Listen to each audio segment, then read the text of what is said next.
Alors imaginez un peu la scène, des golfs d'un vert éclatant, presque irréel, juste à côté de rivières à sec et de restrictions d'eau pour tout le monde. C'est ça le paradoxe qui se joue en France en ce moment, où la beauté de certains paysages se heurte de plein fouet à la réalité de la pénurie d'eau.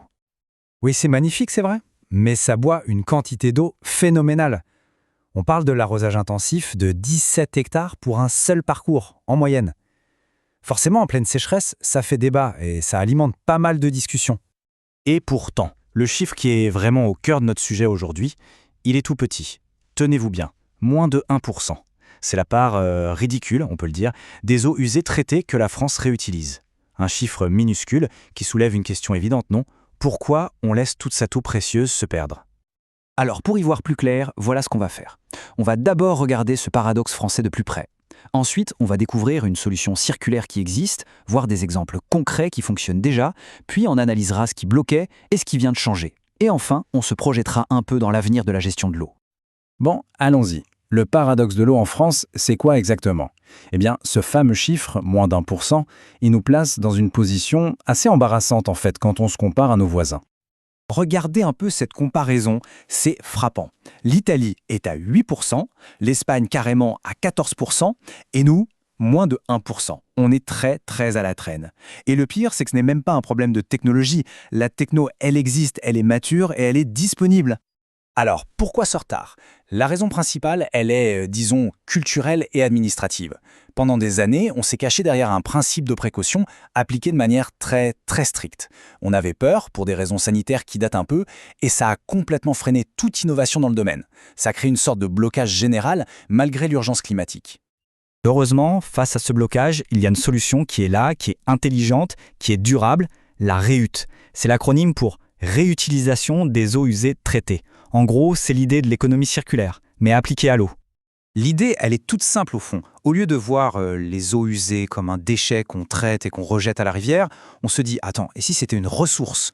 Après un bon traitement, cette eau peut servir à plein de choses, comme l'irrigation, et ça évite de pomper dans nos rivières et nos nappes phréatiques. Évidemment, pour que ça marche et que ce soit totalement sûr, surtout dans des lieux ouverts au public comme un golf, il faut du lourd côté technologie de traitement. Et c'est là qu'entre en jeu une technologie qui s'appelle les bioréacteurs à membrane, ou BAM. Alors, le BAM, c'est vraiment ce qui change la donne. C'est un mix de traitement biologique classique et de filtration super fine avec des membranes. Le résultat, c'est une eau d'une qualité incroyable. Il n'y a quasiment plus rien en suspension dedans. C'est super important pour la sécurité, bien sûr, mais aussi plus prosaïquement pour pas que les tuyaux d'arrosage se bouchent. Et en plus, c'est compact, donc c'est plus facile à installer dans les stations qui existent déjà. Et attention, tout ça, ce n'est pas de la science-fiction. Cette technologie, elle est utilisée avec succès depuis longtemps. D'ailleurs, une étude économique qui date de 2013, donc il y a plus de 10 ans déjà, avait prouvé que ces projets étaient viables et bénéfiques. Prenons un exemple concret, le golfe de Ruyskerver en Bretagne. Avant, la station d'épuration du coin, elle rejetait son eau traitée directement dans la mer. Ça créait des polémiques, on s'en doute. Aujourd'hui, grâce à la RUT, cette même eau sert à arroser le golfe. On a transformé un problème en solution.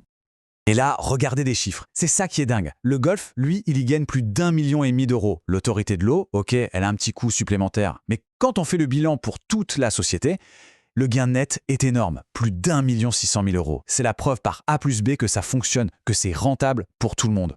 Allez, un autre cas d'école, Sainte-Maxime, sur la Côte d'Azur. Là-bas, la situation était tendue. Il manquait tellement d'eau que ça menaçait carrément le développement de la ville. La RUOT, ça n'a pas juste servi à garder le golfe vert, non, ça a carrément sauvé la mise et sécurisé l'avenir de toute la commune. Et le chiffre clé, le voici, 12%. En arrosant le golfe avec de l'eau recyclée au lieu de l'eau du robinet, la ville de Sainte-Maxime économise chaque année 12% de toute sa consommation d'eau potable. C'est juste énorme, c'est de l'eau qui est libérée pour les habitants, pour les besoins essentiels, surtout l'été, au moment où ça compte le plus. Bon, on a la preuve technique, on a la preuve économique, et ça depuis des années.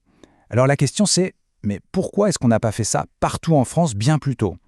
Eh bien la réponse c'est la paperasse, la complexité administrative, qui heureusement a connu un énorme changement tout récemment. C'est un décret d'août 2023 qui a tout débloqué. Avant, c'était un parcours du combattant. Les autorisations ne duraient que 5 ans, ce qui n'incitait pas à investir. L'avis de l'agence de santé pouvait tout faire capoter. Et seules les très grosses stations d'épuration pouvaient le faire. Maintenant, c'est fini tout ça. Les autorisations n'ont plus de limite de temps, l'avis de l'agence de santé est simplifié, et surtout, la porte est ouverte à des milliers de petites communes, même celles avec une station pour seulement 20 personnes. Alors voilà, avec ces verrous administratifs qui ont sauté, l'avenir s'annonce tout de suite beaucoup plus fluide, si on peut dire. On peut enfin voir les choses en grand. Résumons un peu tous les avantages. En fait, c'est ce qu'on appelle une solution triple gagnant. D'abord, on économise de l'eau potable, notre ressource la plus précieuse, pour les gens. Ensuite, on donne aux utilisateurs comme les golfs une source d'eau garantie qui ne dépend plus de la météo. C'est la résilience. Et troisièmement, on pollue moins puisqu'on rejette moins d'eau traitée dans les rivières. Bon, évidemment, ce n'est pas magique, il y a quelques règles à suivre. Il faut une gestion technique assez pointue. Le principal truc à surveiller, c'est la salinité de l'eau. Parfois, il faut la diluer un peu avec de l'eau douce. L'arrosage, bien sûr, il se fait la nuée pour éviter tout contact et limiter l'évaporation. Il y a même des capteurs de vent qui coupent tout s'il y en a trop. Mais il y a un bonus, cette eau est riche en nutriments, donc ça permet d'utiliser moins d'engrais chimiques. Tout ça nous montre bien qu'on a aujourd'hui des technologies de pointe qui sont à la fois fiables et sûres. On sait transformer ce qui était un problème, un déchet, en une ressource super précieuse, tout en maîtrisant parfaitement les risques. Finalement, cette histoire de golf arrosé avec de l'eau recyclée, c'est bien plus qu'une simple histoire d'arrosage, c'est un changement complet de regard. Et ça nous pousse à nous poser une question beaucoup plus vaste. Si on est capable de transformer nos eaux usées en une ressource essentielle, quels sont tous les autres déchets qu'on est en train de négliger aujourd'hui et qui pourraient être les ressources dont on aura besoin demain ?